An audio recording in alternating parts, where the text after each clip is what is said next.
Most people still today think that all entertainment to do with movies, drama, is therefore nothing more than their entertainment. It never ever was that case. Of course, television can't perform such miracles as this, yet. But perhaps there's no harm wishing that it could.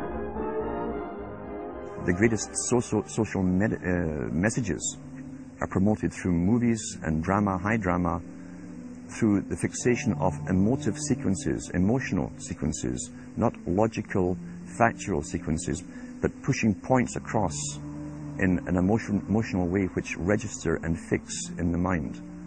So emotional content is very, very important, rather than going through an actual discussion or an argument using logic and facts. There's no debate. And when you're being downloaded through fiction, your guard is down, the sensor part of your brain is not in action. It isn't saying, yes, I agree with this, I disagree with that, as you would in a debate or a lecture. You're actually in an alpha state, being completely downloaded with new ideas. Throughout history, social engineers have refined techniques designed to control large populations. About 100 years ago, this big organization with many branches, they wanted to rule the world basically using Britain as a nucleus of a system, an embryo, which also was going to be joined with the US under the Anglo-American establishment, wrote about the kind of culture and the changes of culture over a 100-year period that they would actually design, implement and bring in. And H.G. Wells talked about it too. He talked about arenas.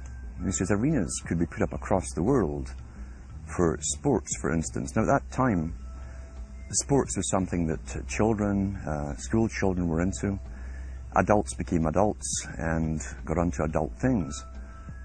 So it was unimaginable at the time that people could actually believe that there was even a need for adult sports and entertainment, never mind having arenas built across the world. But he said we can do this, and foist basically a sports culture for the males.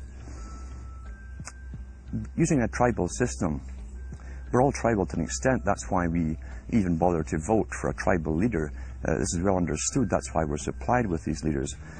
And because the average man was to become more disengaged from his own destiny as the expert class arose, it was decided that the males would get their outlet basically,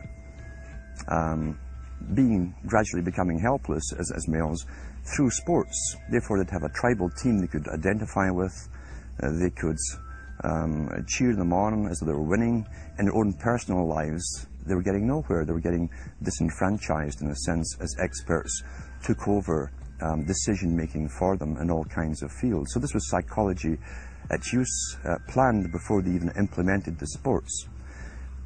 When radio came along, of course, they used that to the maximum. Sports for the men, soaps basically for the women, and then in came television, as I say, with its alpha state, its hypnotic state. And sure enough, around the 1960s, really, 50s and 60s, it took off. It really, really took off. And men became glued on Saturday nights to the sports shows. A culture industry, which is called by its own the culture industry. The Soviet Union had a department called the culture industry. Their actors and directors were called the cultural leaders, because they would, like a computer, people are like computers, all you have to do is keep giving them new updates every so often, and you can change an entire country or a nation or a block of nations who are all getting the same upgrades at the same time along certain paths. Today we call it political correctness. Most people want to belong to their peer group. They want to be the same as everyone else when it comes to opinions. In fact, they judge their own personal sanity by bouncing ideas off their neighbors and friends who will answer back and agree on these same topics in kind. It doesn't matter if the topics or what you're given are facts or utter nonsense, as long as everyone agrees at the same time. You'll say, well, I'm sane, And your friends will all agree because they've had the same information given to them. But they've been programmed. And I'm sad because I know that it's hard for people like that to take an interest, a serious interest in world affairs, to take a serious interest in what their elected officials are doing. And they're not going to be really inclined to study or discover the deception that's being used against them. And so I'm sad because I see all of that in a flash in my mind as being an indication of how easy it is for the masses to be manipulated. The scientific dictatorship understands what makes human beings tick. They understand our psychology. They've studied it, and they're using it against us. But the minute the public awakens to the fact that there is an agenda to manipulate them, and the second the public realizes that they are being conditioned and controlled, the establishment begins to lose that edge they've got over people. So all I ask viewers to do is to think for themselves and to study public relations, to study advertising, to study propaganda, and to realize how much of it is out there in their daily lives. And then make the decision for yourself. I just want people to think on their own and to not have their decisions and their thoughts and their ideas pre-packaged and basically downloaded into them. If it's on TV and a famous face says something, then it must be true. He doesn't have to show you facts or anything else. You've been brought up with these faces. That's why they keep these guys on television into their 70s and 80s. You've grown up with this father figure who's on television every night at 6 o'clock, in your house, in your room, staring right at you, and he's a father figure. Would he tell you a lie? So you naturally never suspect him. And this same man will lead you through new topics. He'll introduce experts on the topics. They'll have a little summary at the end of every talk, and you are now left with the conclusion that's presented to you.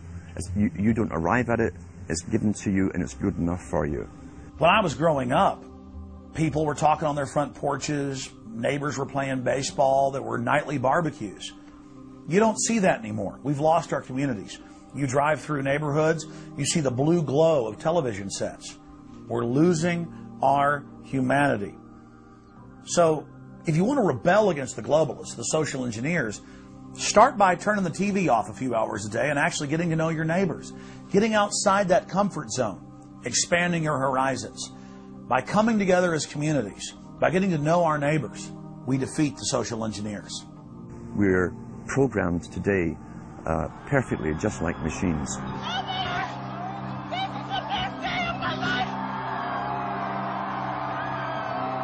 We tie this in with the Presidency. Presidency said in 2 ages. Now this guy was way up with the NSA. He's a master geopolitician. He admits he works in 20, 50-year periods to do with geopolitics in other countries. But he said himself, the public will shortly be unable to think or reason for themselves. It was meaning by the form of information that was given to them, the type, the formulas that were in use then in the 1970s. He says, eventually they'll be unable to think or reason for themselves. And eventually, he said, they will expect the media to do all their thinking and reasoning for them. Well, that's happened today. That's why people today can't think outside of the programming from television. Zbigniew Brzezinski, Obama's main foreign policy advisor, talks about how a cult of personality can be artificially manufactured to influence the masses. In the first months of my administration, to pull our economy... Oh, goodness. Sorry about that, guys. To pull our economy back from the brink, including the largest and most sweeping economic recovery plan in our nation's history. We're gullible, but we're also willingly gullible. We want a human being, a big daddy, to come along and make everything right for us. And as long as we believe that, we'll always basically get shafted.